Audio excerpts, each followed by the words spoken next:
Yo, what's going on, guys? Welcome back to a brand new video. Thank you guys so much for tuning in. I really do appreciate it. If you're absolutely in love with the New York Knicks like I am, I recommend clicking that red subscribe button down below and lighting up that post notification bell so you do not miss any future content on this channel. So obviously this is a big time off season for the New York Knicks.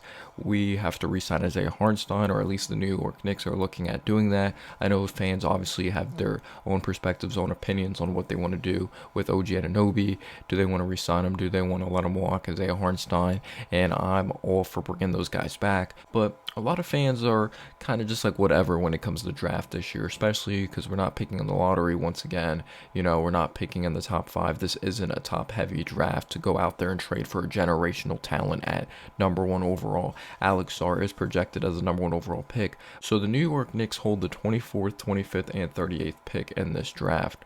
And I understand some that are like, we don't want a rookie, you don't want someone making rookie mistakes out there on the floor when you have a 27-year-old prime Jalen Brunson. You're literally just in a win now mode right now.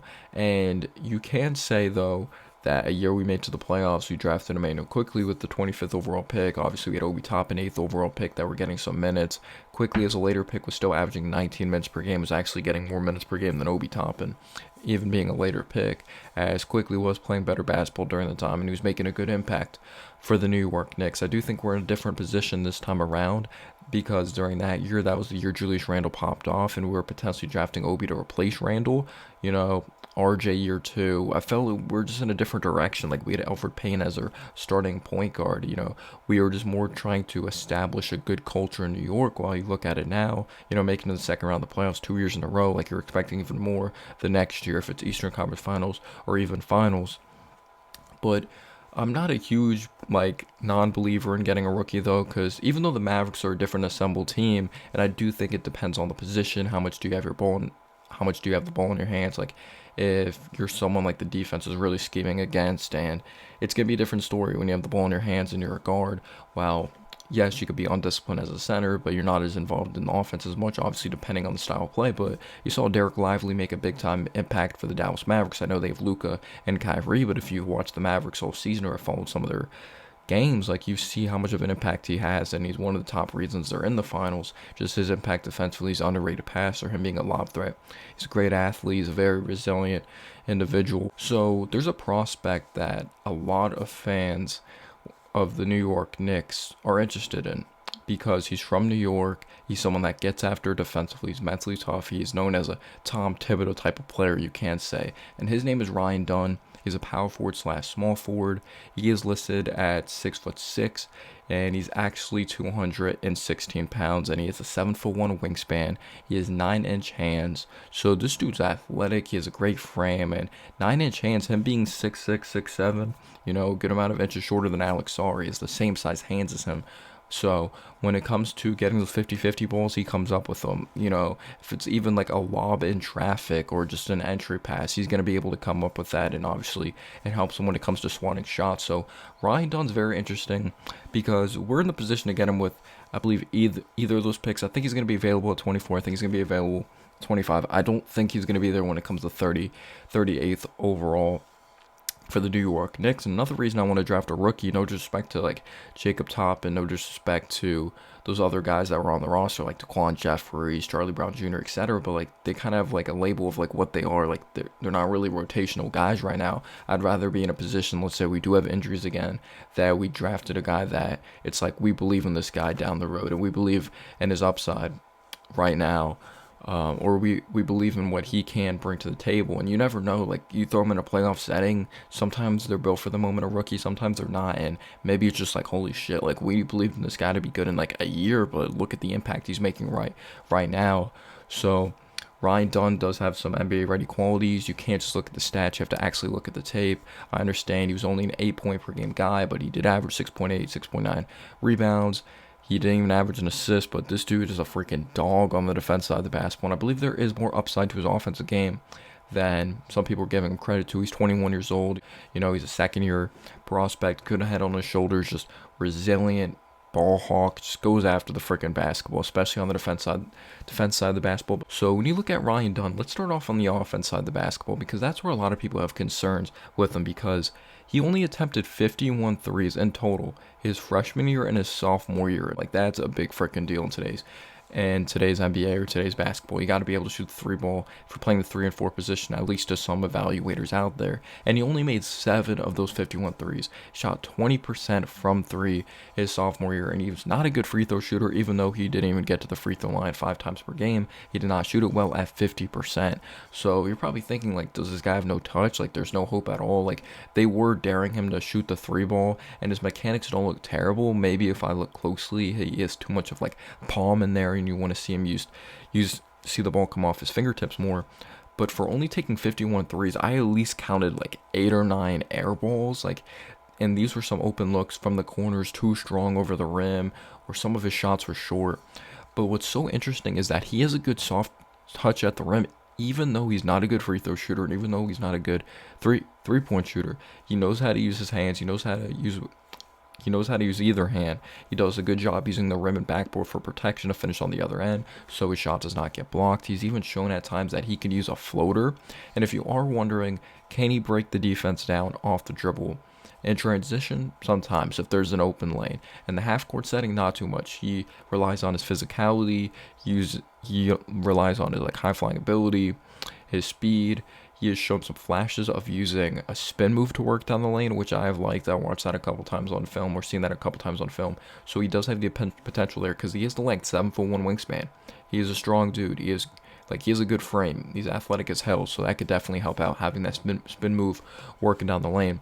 But what I noticed about his jump shot is that he has a mid-range shot in his arsenal. But again, he's an inconsistent shooter. You'll see him airball or be short on some mid-range shots. But he's showing a half spin, turnaround jumper, knocking down from mid-range territory, just a fall away, a pull-up jumper. But no, he doesn't have some in-and-out handle or crossover work down the lane. His offense at the next level, do think he's going to spend some time in the G League, maybe do a McBride approach, is a lot of his offense is going to be based off of his teammates and just them designing plays for him. It's interesting that he has that floater. It's interesting that he has that spin move, and he has that pull-up jumper that looks very smooth sometimes. But his offense can be relied on his teammates, them finding him, because he's a very great cutter. This dude is an excellent cutter, and he has very good awareness out there on the floor. And I'm not even just talking about in the half-court setting, cutting back door. I'm talking about, he knows when to, I wouldn't call it, I'll just say moving in general, him leaking out. He's not someone that's all right, it's a risk not grabbing the rebound here. It may be a risk, the team can get an offensive rebound and have a stick back. No, he recognizes, all right, okay, my guy got the defensive rebound. I'm fast as shit. I'm leaking out, because this dude's just like a gazelle in transition. It's just unbelievable, his ability to utilize his athleticism, cut and move without the ball. So I really like that he'll be able to get easier buckets in that aspect. He's a freak lob threat. He could elevate over anyone if it's in the half court, if it's in transition. So he'll definitely help out his guard and it'll help the main guard make easier reads out there on the floor, make things easier, because he has such a big catch radius. So his offensive game, he has some potential of a mid-range spin move, but his three-point shot isn't there yet. The free throw isn't there, but he's obviously very good moving off the ball, and he's gonna give offenses easier looks in transition. Just expect a lot of outlet passes if it's in the G League, or if he does get a shot in the NBA. But his passing, I do think there's more potential there than people think, because when you take a look at him, because he's such a threat as a cutter, there's one side of the basket that's going to be open for a center, or depending if he's playing small forward, power forward out there on the floor. I do think he's a tweener. Depends how teams are going to look at him. But because of his threat of such a cutter, he's kind of like a decoy. He can be, which opens up more in the mid-range, or someone to flash in the middle and knock down a mid-range shot. Or if his strength translates over to the next level, even though I think he can get a little stronger, him getting the defense to collapse and kicking it outside of the perimeter, getting into the paint of the defense, kicking it out to shooters, spraying it out, or pinching and kicking could be extremely important. But I just love how much he just wants to get the basketball, and his motor is just absolutely unbelievable.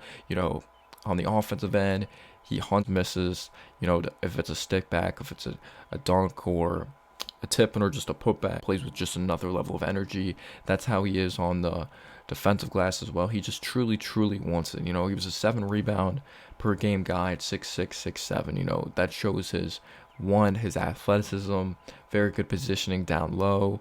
But the defense is where you guys are. one of the main reasons you guys are here. Like, is his defense so good that it could disguise things offensively? Like, yeah, he may struggle offensively, but his defense is just at another level. Yes. Like, obviously, he's not gonna. Like, people are gonna remember like his struggles offensively coming into the league or whenever he plays. But his defense is so freaking good. Dude averaged 2 blocks per game his sophomore year. Again, this dude's not a 7-footer. He averaged 2 blocks per game.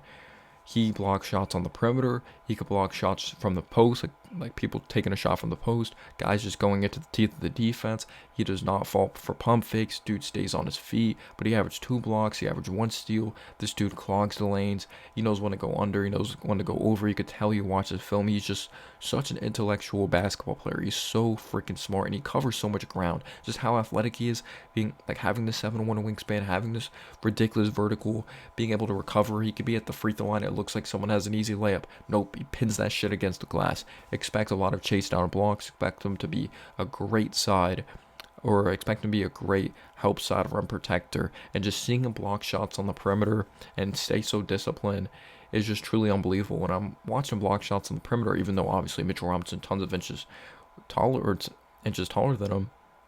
Look at Mitch's rookie year, his ability to just block shots on the perimeter. I was getting some flashbacks of that, but this dude just truly wants it. He's a great head on his shoulders. I get that mindset, just like he's going to do whatever it takes to win. Like, he plays his freaking ass off, and I know there's players that really take pride in playing defense, but when you watch him, it's just like another level. It's just another level. Like, he could hound you on the ball. He really knows when to, like, he knows how to fight through screens. His feet are just constantly freaking moving out there on the floor.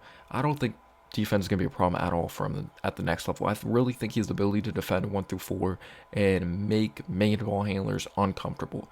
I do kind of see some Matisse Thybulle in his game, but I do feel he has a better feel for the game than Thybulle, and there's a little more offensively there. But Thybulle has improved a little bit as a three-point shooter. Like, when he went over to Portland, he became an average three-point shooter when he was getting minutes. I know they're up and down his minutes because the Trailblazers such a bad team. They're looking towards the youth playing Reith and all that towards the end of last season, or most of last season, because they weren't a good team. But when I take a look at him, Ryan Dunn, he's going to be available for us. Right now, they have him 31st overall to the Raptors, which is the Pistons pick, or which was the Pistons pick, and then I believe became the Raptors pick. So don't let his points fool you. Don't let his stats, or his stats in general, fool you. Watch the tape. This dude's a great basketball player. Just wants it defensively. Just freaking wants it. And the defense is going to be leaning to the offense. You know, when a big time block happens and if the guard gets crazy and he knows when to give the ball, he doesn't try to do too much, and then an outlet pass, dude just sprinting down the floor looking to get back, just good in transition defensively, good in the half court setting. Just, he's a very smart basketball player that I really believe is going to continue to get better, because even though he averaged like 3 points per game his freshman year, improved to 8 points per game, who knows, maybe he can get even better. But I know the 3-point line is longer in college, and he had some shots that were short, so he's very confusing on the offensive end, because I believe there is more touch there. But I believe mental mindset is more important than anything. Work ethic, repetition, and I really do believe he has that. And he is someone that's capable of playing the 3 or the 4. So if we let Achiuwa walk, potentially we could bring this guy in on the cheaper, depending on where we draft him at. But I know some guys want Achiuwa back. We'll see what goes on to happen with that. But Ryan Dunn, we'll see if he's selected by the New York Knicks. We know he's a mentally tough individual, brings a lot of defense, so I'm sure Tibbs is definitely going to look out on that. But his jump shot, or his shot in general, 50% at the line, was 7 for 51 from 3 in college. Like, that's not good. But I know I heard he was like a really good high school 3-point shooter. College is a different level. NBA, like the EuroLeague 3-point line is longer than the college 3-point line. But let me know down below your thoughts on Ryan Dunn. Do you think the New York Knicks should draft him? And peace out, y'all.